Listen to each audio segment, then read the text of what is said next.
అయితే ఇంతకుముందు జైలుకు వెళ్లకుండా నివారణ పూజలు చేయొచ్చు అన్నారు, బెయిల్ రావడానికి చేయొచ్చు అంటున్నారు. జగన్మోహన్ రెడ్డి గారు కూడా మళ్ళీ జైలుకి వెళ్ళే అవకాశం ఉందని పదే పదే టీడీపీ నాయకులు చెప్తూ ఉంటారు కదా, అలాంటి అవకాశం ఉందా? ఉంటే ఈ పూజలు అయిపోయాయి.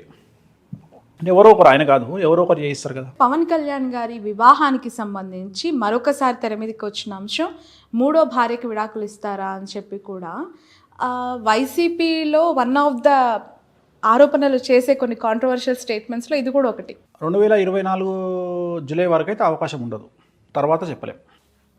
ఓకే, ఎలక్షన్లు అయ్యే వరకు ఏముండదు. అది ఆయన వ్యక్తిగతమైన అంశం, అది వ్యక్తిగతమైన అంశం. నేను దాన్ని రాజకీయంగా చూడట్లా. అది ఆయన వ్యక్తిగతమైన ఇష్టం, ఆయన ఇష్టం అది. సో అది ఇప్పుడైతే జరిగే అవకాశం లేదు. మేబీ కాంట్రవర్సీస్ ఉన్నాయి ఆయన జీవితంలో, ఇంకా కాంట్రవర్సీస్ ఉన్నాయి. బట్ 2024 జూన్ లోపు అయితే లేవు, జూన్ తర్వాత ఉన్నాయి.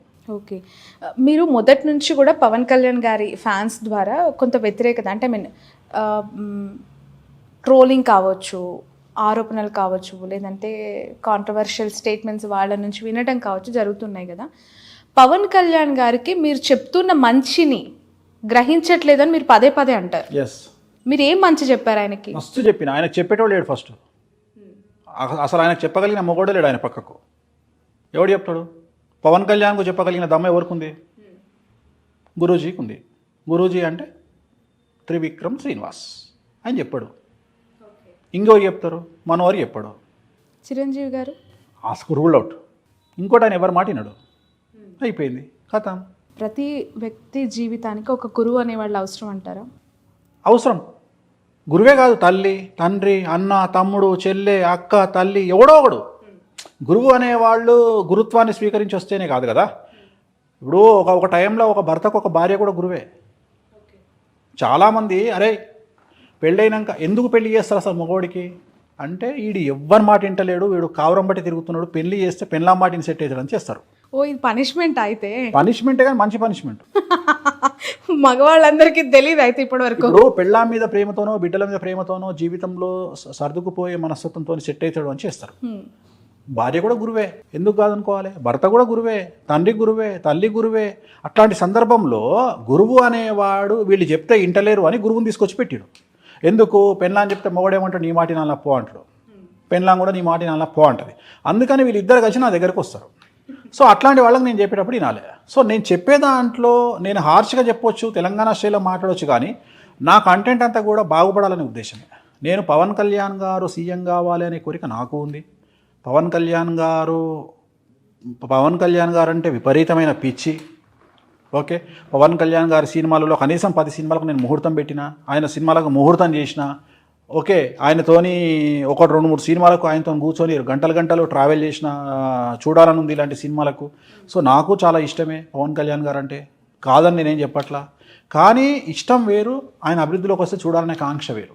ప్రతి మనిషి, నేను ఒకటే అనుకుంటాను, నా దగ్గర ఉండే ప్రతి మనిషి అభివృద్ధిలోకి రావాలి, నాకు తెలిసిన ప్రతి మనిషి అభివృద్ధిలోకి రావాలి. నా కోరిక అదే తప్ప, నా అడ్వైజ్ అదే తప్ప ఈ నాశనం అయిపోవాలి నాకు లేదు. నాకు శత్రువులు మిత్రులు లేరు, అందరం బాగుపడాలా. పవన్ కళ్యాణ్ బాగుపడితే నేను సంతోషిస్తా. జగన్మోహన్ రెడ్డిని ఓడగొట్టి రేపు పవన్ కళ్యాణ్ సీఎం కావాలా, నేను అదే కోరుకుంటా. పవన్ కళ్యాణ్ ఓడగొట్టి ఇంకొకటి సీఎం కావాలి అంటే, నేను జనాలు ఎదుగుతూ ఉండాలి, నేను కోరుకునేది అది. కానీ బ్యాడ్ నేమ్ తెచ్చుకోవద్దు, పవన్ కళ్యాణ్ లాగా బ్యాడ్ నేమ్. నేను అందుకని ఏమంటున్నా, పవన్ కళ్యాణ్ రాజకీయాల నాలెడ్జ్ లేనటువంటి పర్సన్. ఆయనది స్ట్రేట్ హార్ట్ ప్లస్ ఆయన తీసుకునే నిర్ణయాలు కూడా స్ట్రైట్గా ఉంటాయి, బోల్డ్గా ఉంటాయి. ఈ సంకుచితమైనటువంటి మనస్తత్వం కానీ, ఈ కుటిల రాజకీయాలు కానీ ఆయనకు తెలియనప్పుడు ఏమవుతుంది, ఫెయిల్ అవుతారు. నేను అదే చెప్తున్నా, నేను మంచి వేరే చెప్తున్నా, కానీ ఆయన ఫ్యాన్స్ నన్ను అర్థం చేసుకునే విధానంలో తేడా ఉంది. ఇప్పుడు నన్ను మనదానిక మన జనసేన ఫ్యాన్స్ ట్రోల్ చేసిర్రు, నన్ను ఏమంటారు, పాజిటివ్ ట్రోల్ చేసిర్రు. ఏమని చేసిర్రు? జగన్మోహన్ రెడ్డి పైన అంటాడు 3 పెళ్ళిళ్ళు చేసుకున్నాడు పవన్ కళ్యాణ్ అని, కిందనే నాది వీడియో ఏమని అంటే 3 కాకుండా 30 చేసుకుంటాడు, నువ్వు చేసుకోవాలి. సో దాన్ని నన్ను వాడుకోరు కదా పాజిటివ్గా. అంటే నేను అదే అంటే, నేను వ్యక్తిగతమైన అంశాల జోలికి పోవద్దని చెప్తా. సో నాకు పవన్ కళ్యాణ్ అంటే చాలా ఇష్టం, నేను ఆయన ఫ్యాన్నే. జల్సా సినిమా నేను కూడా చూసి చిట్టీలు చింపి ఎగిరేసినోన్నే జల్సా సినిమా. సో నాకు ఇష్టమే కదా. సో వ్యతిరేకం ఎందుకు ఉంటుంది నాకు? కాకపోతే ఆయన అభివృద్ధిలోకి రావాలనే ఒక రకమైన కసి ద్వారా నేను మాట్లాడే మాటల్లో కొద్దిగా హార్ష్నెస్ ఉంటుంది తప్ప నాకు ఆయన ఇష్టమే. ఆయన సినిమాల కెరియర్ ఏ విధంగా ఉందంటారు? సినిమాలు బాగానే ఉంటాయి, ఆయనకు తిరుగులేదమ్మా. ఆయనకు సినిమాలలో తిరుగులేదు, రాజకీయమే కష్టం. ఎందుకంటే కొంతమంది జాతకంలో ఒకటే ఉంటుంది, like Pawan Kalyan is like Rajinikanth, సినిమాలకే అంకితం. రాజకీయాలల్లో ఎక్స్పెక్టింగ్ 100 అయితే మనం 20 అంతే, 20 ఊహించుకోవాలి అంతే. అదే సినిమాలో 100కో 200 ఊహించుకో, సూపర్, తిరుగులేదు. రైట్. రాబోయే రోజుల్లో ఈ 2 తెలుగు రాష్ట్రాల్లో పొలిటికల్గా కావచ్చు, ఇతర రంగాల్లో కావచ్చు, ఏమైనా సంచలన వార్తలు ఉండబోతున్నాయంటారా? ఎందుకంటే మీరు చాలా విషయాలపైన రీసెర్చ్ చేస్తారు, హోంవర్క్ చేస్తారు. ఎందుకంటే ఎప్పటికప్పుడు రాజకీయాలు మారిపోతూ ఉన్నాయి. ఏపీలో చూస్తే జగన్మోహన్ రెడ్డి దగ్గర ఉండేవాళ్ళు కూడా జగన్మోహన్ రెడ్డి గారితో పాటు ఎప్పటికప్పుడు కాంట్రవర్షియల్ స్టేట్మెంట్స్లో ఇరుక్కుంటూ ఉంటారు. కొడాలి నాని గారు, సజ్జల రామకృష్ణారెడ్డి గారు, విజయసాయి రెడ్డి గారు, అలాగే the one and only aggressive women leader Roja garu. Telangana రాష్ట్రానికి సంబంధించి ఒక ప్రముఖ యువ నేత, ఒక ప్రముఖ రాజకీయ నాయకుడి కొడుకుకు సంబంధించినటువంటి స్కాండల్స్ ఆర్ పర్సనల్ లైఫ్ బయటకు వచ్చే అవకాశం ఉంది. అండర్లైన్, చాలా సంచలనమైనటువంటి విషయాలు బయటకు వచ్చే అవకాశం ఉంది. వ్యక్తిగతమైన అంశాలు అంటే మీకు అర్థమై ఉంటుంది, పర్సనల్ విషయాలు బయటకు వచ్చే అవకాశం ఉంది. అండ్ ఆంధ్రప్రదేశ్కు సంబంధించి ఒక మహిళా మంత్రికి సంబంధించిన లైఫ్, మహిళా మంత్రికి సంబంధించిన వ్యవహారం కాంట్రవర్సీ అయ్యే అవకాశం ఉంది. అంటే అధికార దుర్వినియోగం చేస్తున్నారు అనేటువంటి విమర్శల వల్ల ఆమె మంత్రి పదవి కోల్పోవలసి రావచ్చు, రిజైన్ చేయాల్సిన పరిస్థితి రావచ్చు. 2024 లోపు వస్తే, ఎలక్షన్ లోపు, షార్ట్ పీరియడ్ ఉంది అయినా. లేదంటే ఒకవేళ జగన్మోహన్ రెడ్డి గారు ఆవిడని కనుక తీయొద్దు అనుకుంటే కంటిన్యూ చేసి ఎలక్షన్ తర్వాత ఆమెకు మినిస్ట్రీ ఇవ్వరింగ్. ఓకే. సో ఆమె మినిస్ట్రీ చాప్టర్ క్లోజింగ్. మినిస్ట్రీ ఇవ్వరా, టికెట్ ఇవ్వరా? మినిస్ట్రీ ఇవ్వరు, టికెట్ ఇచ్చినా మినిస్ట్రీ ఇవ్వరు, ఇంకా ఆమె ఎమ్మెల్యేకే పరిమితం. ఇంకా రేవంత్ రెడ్డి గారి క్యాబినెట్ అంటే ఆయన సీఎం అయిన తర్వాత మిగతా మంత్రులకు సంబంధించి, ఇప్పుడు మీకు తెలుసు ముందు నుంచి ఆయన వెన్నంటే ఉన్నారు మహిళా సీతక్క అండ్ ఉత్తమ్, బట్టి, దామోదర్ రాజనరసింహ, సీతక్క, బట్టి, ఉత్తము, పొంగులేటి శ్రీనివాసరెడ్డి, శ్రీధర్ బాబు, జగ్గారెడ్డి ఓడిపోయారు. లేదు అవకాశం లేదు. వివేక్ బ్రదర్స్, ఉత్తమ్ బ్రదర్స్, మన వీళ్ళు కోమటిరెడ్డి బ్రదర్స్, వాళ్ళలో ఒక్కొక్కళ్ళకి, జూపాలి కృష్ణారావు, సో వీళ్ళు మినిస్టర్లు అవుతారు. కొంతమందిని చూస్తే చాలా బాధేస్తూ ఉంటుంది. అంటే ఐ మీన్ ప్రొఫెషన్కి అతీతంగా మాట్లాడుకున్నప్పుడు నిత్యం ప్రజలతో ఉంటారు, వాళ్ళకి ఏం కావాలో చేస్తూ ఉంటారు, మాస్ లీడర్స్గా ఎస్టాబ్లిష్ అవుతూ ఉంటారు. పార్టీ అధికారంలో లేనప్పుడు క్రియాశీలకంగా ఉన్నారు, పార్టీ అధికారంలోకి వచ్చే టైంకి వాళ్ళు ఓడిపోయిన పరిస్థితి. నాంపల్లి నుంచి ఫిరోజ్ ఖాన్ గారు, సంగారెడ్డి నుంచి జగ్గారెడ్డి గారు. జాతకం, నువ్వు వాళ్ళ గురించి మాట్లాడుతున్నావు. కాంగ్రెస్ పార్టీలో ఉండి టికెట్ రాలేదని చెప్పి వేరే పార్టీలో పోయిన పరిస్థితి ఏంది? వాళ్ళు ఇంకా ఘోరం కదా. అవును, ఆల్రెడీ 10 ఏళ్ల నుండి పార్టీకి దూరంగా ఉన్నారు, పదవికి దూరంగా ఉన్నారు, ప్రభుత్వానికి దూరంగా ఉన్నారు. ఇప్పుడు ఆల్రెడీ మళ్ళీ టీఆర్ఎస్లకో బీజేపీలకో పోయారు. ఇవాళ మళ్ళీ 10 ఏళ్ళు, రేపు మళ్ళీ నాకు తెలిసి నెక్స్ట్ కూడా కాంగ్రెసే వస్తుంది తెలంగాణలో. అవునా? మళ్ళీ ఇప్పుడు మళ్ళీ 10 ఏళ్ళు దూరంగా ఉన్నట్టే కదా. సో మళ్ళీ 10 ఏళ్ళు దూరంగా ఉన్నట్టే కదా. సో ఇది అందుకనే అంటున్నామ్మా, పదే చెప్పేది, astrology is nothing but decision. మన నిర్ణయమే మన జాతకము. నిర్ణయాలు జాగ్రత్తగా తీసుకోండి, నిర్ణయాలు జాగ్రత్తగా తీసుకుంటే లైఫ్ బాగుంటుంది. నువ్వు అనొచ్చు జాతకం బాగుంటే నిర్ణయాలు బాగానే తీసుకుంటారు కదా అని. 88% జాతకము, 12% నిర్ణయాలు. ఆ 12% నిర్ణయాలు చక్కగా తీసుకుంటే చాలు. ఓకే, అంతే. రైట్. ఒక ఇద్దరు వ్యక్తుల గురించి ప్రస్తావించాలి. బీజేపీలో బండి సంజయ్ గారు, ఈటెల గారు, అఫ్కోర్స్ కిషన్ రెడ్డి గారు ప్రెసిడెంట్ అనుకోండి, నెక్స్ట్ మళ్ళీ అరవింద్ గారు. ఎంపీలుగా ఉన్న వాళ్ళు ఉత్తము, కోమటిరెడ్డి బ్రదర్స్, వీళ్ళంతా, రేవంత్ రెడ్డి గారు ఎంపీలుగా కొనసాగుతూ ఎమ్మెల్యేగా బరిలోకి గెలిచారు. బీజేపీ నుంచి ఎంపీలుగా ఉన్న వాళ్ళు ఓడిపోయారు అసెంబ్లీ బరిలో. ధర్మపురి అరవింద్, అలాగే బండి సంజయ్, ఈటెల రాజేందర్ గారు ఎమ్మెల్యేగా అండ్ రఘునందర్ గారు ఎమ్మెల్యేగా, ఇలా face of the BJP party మొత్తం ఓటమించి అవి చూసింది ఈ ఎన్నికల్లో. ఎలా చూడాలంటారు? అంటే ఒక రకంగా బీజేపీయే కాంగ్రెస్ని గెలిపించి అని మాట్లాడేవాళ్ళు చాలామంది ఉన్నారు. ఇక్కడ చూస్తే ఈ పార్టీలోనేమో ఎంపీలుగా కొనసాగుతున్న వాళ్ళు ఎమ్మెల్యేలుగా గెలిచి, ఇక్కడ ఎంపీలుగా కొనసాగుతున్న వాళ్ళు ఎమ్మెల్యేలుగా గెలవని పరిస్థితి. జాతకాలే ఇండివిజువల్గా. బీజేపీలో కూడా రాజాసింగ్ గారు గెలవలేదా? ఇప్పుడు కామారెడ్డిలో 12వ 13వ రౌండ్ నుండి పుంజుకున్నటువంటి వెంకటరామరెడ్డి గారు గెలవలేదా? So it is miracle. జాతకమే చెప్తున్నా కదా, జాతకం బాగుంటే మీకు పదవి అనేది చిక్కుతుంది, రాజయోగం, లేకపోతే మిస్ అవుతారు. ఓకే, నిర్ణయాలు తీసుకోలేదా? రాజగోపాల్ రెడ్డి గారు బీజేపీలకు పోయి టక్న యూటర్న్ తీసుకొని మళ్ళీ వచ్చి కాంగ్రెస్లో చేరి వాళ్ళ గెలవలేదా? ఇక్కడ డబ్బు ప్రభావం లేదంటారా? డబ్బు ప్రభావం లేదు అసలు. డబ్బు పబ్లిక్ వెరీ షార్ప్. అసలు పబ్లిక్ని పిచ్చోళ్ళు అనుకుంటే వాళ్ళంత పిచ్చోళ్ళు ఇంకోళ్ళు ఉండరు. పబ్లిక్ ఎవరు ఓటేయాలి, ఎవరికి ఏమి వేయాలి అని దే ఆర్ డిసైడెడ్. మనం ఎవరిచ్చిన డబ్బులు తీసుకుంటారు, ఊర్లలో డబ్బులు తీసుకుంటారు, ఇవ్వకపోతే తిట్టి మరీ లాక్కుంటారు, కానీ ఎవరికి వేయాలనో డిసైడెడ్.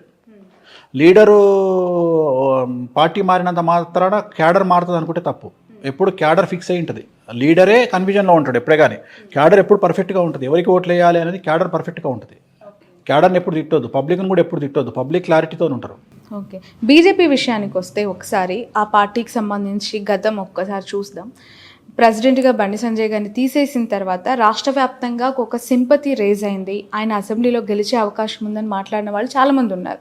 బట్ చాలా తక్కువ ఆధిక్యంతో ఆయన రోజు ఓడిపోయిన పరిస్థితి. ఎలా చూస్తారంటారు? అంటే పార్టీ మీద ఇంప్రెషన్ అక్కడ పడిందా, వ్యక్తిగతంగా ఆయనకు కన్యా రాశి, ఆయనకు జాతకంలో కారాగారవాసం ఉండే, జైలు పోయేసారు, డౌన్ఫాల్ అయింది. సో ఆయనకు జరగాల్సిన నష్టాలన్నీ జరుగుతున్నాయి. ఆయనకు 2023 జనవరి నుండి బ్యాడ్ టైం స్టార్ట్ అయింది. సో మన ఇంటర్వ్యూలో మాట్లాడుకున్నాం, రాకెట్ లాగా వెళ్ళిన బండి సంజయ్ రాకెట్ లాగానే పడిపోతారు అని మనం లాస్ట్ ఇయర్లో మాట్లాడుకున్నాం ఇంటర్వ్యూలో. అదే జరిగింది. ఆయన ఒకటేసారి టక్కున గాలి నుండి, ఆకాశంలో నుండి కిందికి పడ్డారు. సో ఆల్మోస్ట్ ఆయనకున్న చరిష్మా ఇంకా తగ్గినట్టే. ఇంకా ఫ్యూచర్లో కష్టం, ఇంకా ఆయన చరిష్మా రాదు, అయిపోయింది, డౌన్ఫాల్ స్టార్ట్ అయినట్టే.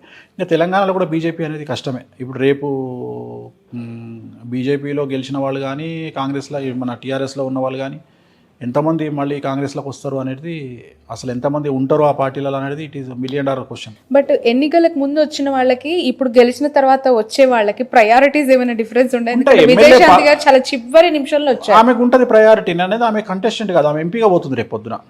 సో వీళ్ళంతా ఎంపీ క్యాండిడేట్లు, వాళ్ళకి రేపు పొద్దున అవకాశం ఉంటుంది. కానీ నేను మాట్లాడేది లీడర్లు వేరు, ఎమ్మెల్యే క్యాండిడేట్. ఎమ్మెల్యే గెలిచిన వాళ్ళు పోతే మంచిదే కదా, అన్అఫీషియల్గా ఎమ్మెల్యేలుగా ఉండొచ్చు.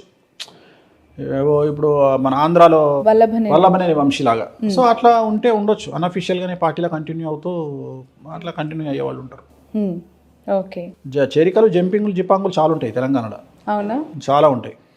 ఏముంది, గత ఎన్నికల్లో గెలిచిన వాళ్ళు అక్కడ నుంచి ఇక్కడ గోడ దూకారు. ఇప్పుడు మళ్ళీ తెలంగాణ అంతా చూస్తుంది, అక్కడికి వెళ్ళిన వాళ్ళు ఇప్పుడు ఇటు గోడ దూకుతారు. అంతే, జస్ట్ తెలంగాణ భవన్ నుంచి గాంధీ భవన్, అంతే కదా. అంతే, తెలంగాణ భవన్ కాదు, బీఆర్ఎస్ భవన్. అది పేరు మార్చే వరకు దాన్ని అలానే కన్సిడర్ చేయాలేమో.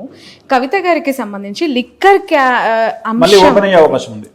ఓకే, ఎందుకు అంటే మొన్న, అంటే మళ్ళీ మీరు అనొద్దు నేను రాజకీయ అనాలిసిస్ చేయట్లేదు అని చెప్పి, బట్ నేను అడుగుతుంది ఏంటంటే జాతకం ప్రకారం ఆమె అరెస్ట్ అవుతుంది, అయ్యే అవకాశాలు ఎక్కువగా ఉన్నాయని పదే మాట్లాడిన వాళ్ళంతా కూడా బీజేపీ అరెస్ట్ చేయలేదు అనే సంకేతం బలంగా ప్రజల్లోకి వెళ్ళింది అని చెప్పి.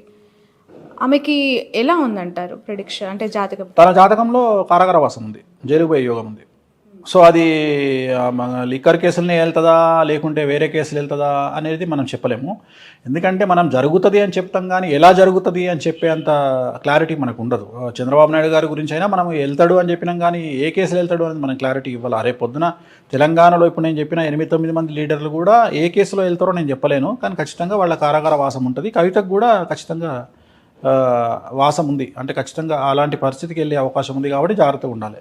ఓకే, ఇంకా ఎవరెవరికి కారాగార పేర్లు నేను లెటర్స్ చెప్పిన కదా, మా K letter, T letter, C letter, B letter, J letter, R letter, ఇవన్నీ ఆ లెటర్లతో ఉండని. నాకేం చేసేది, నేను చెప్పా నక్షత్రాలు చెప్తామా, చెప్పమంటే నక్షత్రాలు, చిత్తా నక్షత్రము, శ్రవణ నక్షత్రము, మృగశిర నక్షత్రము, ఆశ్లేష నక్షత్రము, పూర్వాషాఢ నక్షత్రము, ఉత్తరాషాఢ నక్షత్రం చెప్తున్నా, నక్షత్రాలు చెప్తున్నా. మరి మీరు ఇంత మాకేదో ఇప్పుడు వాళ్ళు అరెస్ట్ అయ్యేంత వరకు ఎవరవుతారు, ఎక్కడి నుంచి అవుతారు, ఏ పేర్లు, ఏ రాశి, ఏ గ్రహం చెప్పొద్దు. అట్లా ప్యానిక్ అవుతారు కాబట్టి ఎందుకు అనవసరంగా చేయదో చెప్పొద్దు.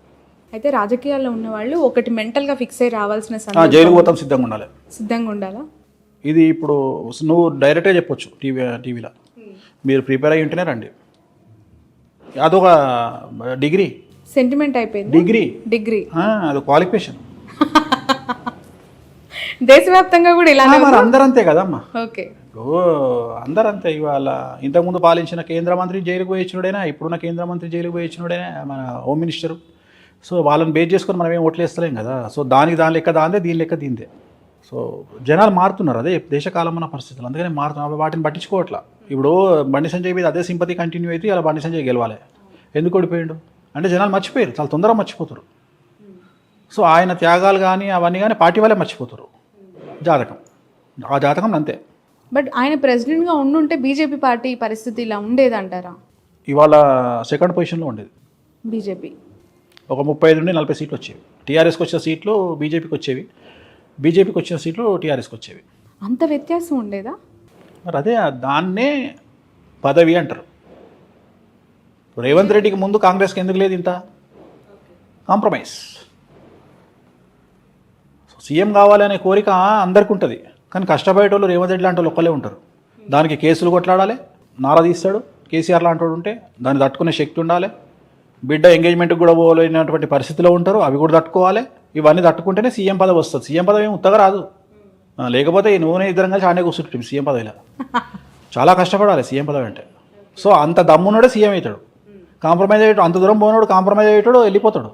వేణుస్వామి గారు, వర్జ్యము, రాహుకాలము, మంచి టైం, వీటికి ఉన్న ప్రయారిటీస్ ఏంటి నిత్య జీవితంలో? పెద్దవాళ్ళు అంటూ ఉంటారు ఎక్కడికైనా వెళ్తూ ఉంటే రాహుకాలం ఉందా చూడు. అంటే జనరల్గా రాహుకాలం అనేది తమిళనాడు సంప్రదాయం, మనం వర్జం చూస్తాం. ఎంతవరకు నమ్మాలి? నమ్మొచ్చు. ఇప్పుడు యాక్సిడెంట్లన్నీ కూడా వర్జం టైంలో బయటికి వెళ్ళినాయి, యమగండ కాలంలో వెళ్ళినవి ఉంటాయి. సింపుల్, మీరు ఏం లేదు, మీరు యాక్సిడెంట్ అయ్యింది అనగానే ఎన్ని గంటలకు బయటికి వెళ్ళినవరా అని చూడాలి. ఆ టైంలో యమగండ కాలం ఉందా లేదా చూడాలి. గుళిక కాలం, యమగండ కాలం. మనం యమగండ కాలం చూస్తాం, తెలంగాణలో యమగండం చూస్తాం, తెలుగు రాష్ట్రాలు యమగండం చూస్తాం, వర్జం చూస్తాం. రావుకాలం తక్కువ. ఆంధ్ర సాంప్రదాయం, మన తమిళనాడు సాంప్రదాయం అయితే రావుకాలం చూస్తారు. సో రావుకాలం మనము అందరం చూడం. సో జనరల్గా మనం రావుకాలం కూడా చూడాలి. రావుకాలంలో పెళ్ళిళ్ళు నిషేధం. పెళ్ళిళ్ళు రావుకాలంలో చేసుకుంటే డివోర్స్ అవుతాయి. ఇక దానికి ముహూర్తంలో ఒక పంతులు ముహూర్తం పెట్టిండు అనుకో డివోర్స్ అవుతుంది. ఇంకొకటి ఏంటంటే చాలామంది మీరు జాతకాలు చూసి పెళ్ళిళ్ళు చేసుకుంటారు కదా, డివోర్స్ ఎందుకు అవుతున్నాయి అని కొంతమంది మూర్ఖులు విమర్శిస్తారు. అరే మీరు రాహుకాలంలో ముహూర్తం పెట్టుకున్నా వాడు 10:25కు ముహూర్తం అంటే 11 గంటకో జీలకర్ర బెల్లం పెడతాడు, అప్పటికే ముహూర్తం మారిపోతుంది. ఎవడు అడగాలి? అంటే మన పెళ్లి పత్రికలు ప్రింట్ చేయడంలో ఉండే ఆసక్తి, ముహూర్తం టైం వేసే ఆసక్తి పెళ్లి చేసుకోవడంలో ఉండదు. 11 గంటల 32 నిమిషాలు అంటే 11 గంటల 32 నిమిషాలకు జీలకర్ర బెల్లం పెట్టాలి. ఎవడు పెడుతున్నాడు? ఎవడు పెట్టట్లేదు. ఆ టైంకి అక్కడ ఎవడో ఉండాలి, పెట్టాడు. 12:05కు పెడతాడు. 12:05 కంటే కరెక్ట్గా ముహూర్తం మారిపోతుంది. ధనులగ్నం ఉండాల్సింది మకరానికి వెళ్ళిపోతుంది, అయిపోయింది. ఇంకేం పెడతావు? లేకపోతే కుంభలగ్నానికి వెళ్ళిపోతుంది. ముందుకో వెనక్కో వస్తుంది. టైం తొందరగా పోతే ముందుకు వస్తుంది, లేట్ అయితే వెనక్కిపోతుంది. లగ్నం మారుతుంది. లగ్నం మారింది అంటే జాతకమే మారిపోతుంది. సో ఇవన్నీ ఆలోచన చేయరు. మనం చాలా ఈజీగా మాట్లాడతాం, ప్రతిదీ ఈజీగా మాట్లాడతాం, శాస్త్రాన్ని విమర్శిస్తాం ఏదో పెద్ద మనం తోపుల్లాగా. శాస్త్రం ఎప్పుడు కరెక్టే ఉంటుంది, మనం అక్కడ చేసే సమస్యల వల్ల తలకాయ నొప్పులు అంతే.